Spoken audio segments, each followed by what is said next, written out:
Welcome to అంతర్వాణి channel. నేను మీ రవీందర్ రెడ్డి. ఈరోజు గురు పౌర్ణమి కాబట్టి అందరికీ గురు పౌర్ణమి శుభాకాంక్షలు. గురుర్ బ్రహ్మ, గురుర్ విష్ణు, గురుర్ దేవో మహేశ్వర, గురుర్ సాక్షాత్ పరర్ బ్రహ్మ, తస్మై శ్రీ గురవే నమః. గురువు అంటే రెండు రకాల గురువులు ఉంటారు. ఒకటి భౌతికమైన గురువు, రెండవది ఆధ్యాత్మికమైన గురువు. భౌతికమైన గురువులో ధనాన్ని సంపాదించి నేర్పడం కావచ్చు, విద్య నేర్పడం కావచ్చు, అందులో రకరకాలైన విద్యలు ఉంటాయి. ఇదొకటి. ఆధ్యాత్మిక గురువులు అంటే బ్రహ్మ విద్య, ఆత్మ విద్య. ఓకేనా? అసలు ఎందుకు పుట్టినవు, సృష్టి ఎందుకు ఉంది, తర్వాత నువ్వు ఎటు వెళ్ళాలి, ఈ వచ్చినప్పటి నుంచి వెళ్ళే క్రమంలో ఈ మధ్యలో నువ్వు ఏం చేయాలి, ఎలా ఉండాలి అంటే ముక్తిని ప్రసాదించడము. నీకు ఏదైతే జన్మ వచ్చిందో, ఈ శరీరాన్ని ధరించినవు, ఈ శరీరాన్ని మనం వెళ్ళిపోతే మళ్ళీ శరీరం రాకుండా ఉండడానికి కావాల్సిన విద్యనిచ్చేవాళ్ళు ఆధ్యాత్మిక గురువు. ఈ శరీరం ఉన్నప్పుడు నీకు అవసరాలను తీర్చడానికి విద్యనిచ్చేవాళ్ళు వీళ్ళు భౌతికమైన గురువులు. సో వీళ్ళు అవసరమే, వాళ్ళు అవసరమే. కానీ నిజమైనది,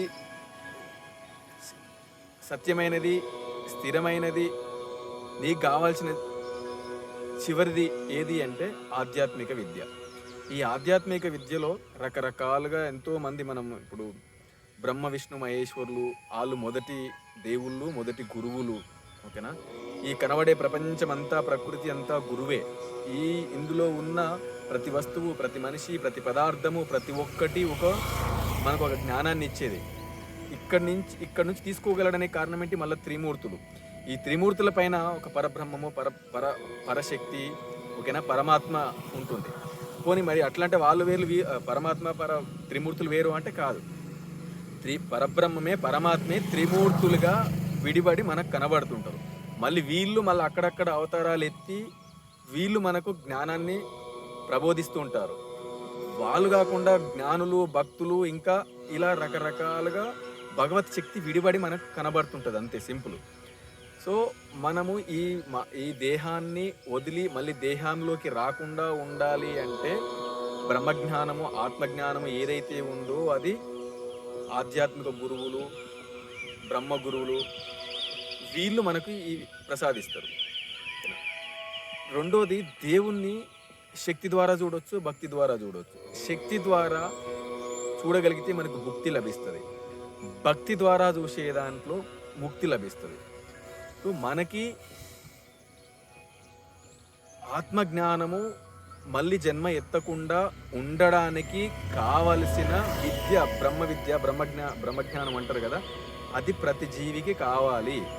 అది ప్రసాదించేది భౌతికమైన వాంఛలు లేని, భౌతికమైన ఆశలు లేని, భౌతికమైన మనోస్పర్శలు లేని మహాత్ములు, పుణ్యాత్ములు, జ్ఞానాత్ములు, వీళ్ళు గురువులు. వీళ్ళ ద్వారా మనము అది తీసుకోగలుగుతాం. త్రిమూర్తులు, దత్తాత్రేయుడు, దక్షిణామూర్తి, వేదవ్యాసుడు, త్రిమూర్తులు, శంకరాచార్యుడు, రామకృష్ణ పరమహంస, బ్రహ్మంగారు, రమణ మహర్షి, వివేకానంద స్వామి, వీళ్ళందరూ ఆ భగవత్ శక్తిలోంచి బయటకు వచ్చిన ఒక జ్ఞానమూర్తులు, మనకు దేహంగా కనబడ్డ ఒక జ్ఞానమూర్తులు. ఇలాంటి వాళ్ళను మనము చేరితే మనకు భక్తి, ముక్తి లభిస్తుంది. కానీ ఆధ్యాత్మికమైన గురువులను పట్టుకొని, భౌతికమైన గురువులను పట్టుకొని ఆధ్యాత్మికమైన ముక్తి రావాలంటే మాత్రం రాదు. సో రెగ్యులర్ కూడా అక్కడక్కడ చాలా వరకు ఇప్పుడు ఏంటంటే గురుర్ బ్రహ్మ, గురుర్ విష్ణు, గురుర్ దేవో మహేశ్వర, ఈ శ్లోకాన్ని మనం పఠిస్తూ ఉంటాము. ఏ గురువు దగ్గరైనా కూడా, అది ఎవరి దగ్గర పఠించినా తప్పేం లేదు కాదు. కానీ ఇది ప్రత్యేకంగా ఆధ్యాత్మిక ఆత్మజ్ఞానాన్ని ప్రసాదించే గురువులకు వర్తించే శ్లోకం ఇది. ఎవరి కోసం పఠించినా కూడా భగవంతుని పఠించినట్టే అవుతుంది, కానీ అది తప్పేం కాదు. But it is mean for ఆత్మజ్ఞాన గురువులు, ఆత్మజ్ఞానాన్ని, పరమాత్మ జ్ఞానాన్ని ప్రసాదించే వాళ్ళ కోసం ఈ శ్లోకం ఉంటుంది. సో ఈ వీడియో కనుక మీకు నచ్చితే, ఈ వీడియో పట్ల మీ అభిప్రాయాలు చెప్తారని ఆశిస్తున్నాను కామెంట్స్లో. మీకు వీడియో నచ్చితే లైక్ చేయండి, నచ్చాలంటే ముందు సబ్స్క్రైబ్ చేయండి. Thank you.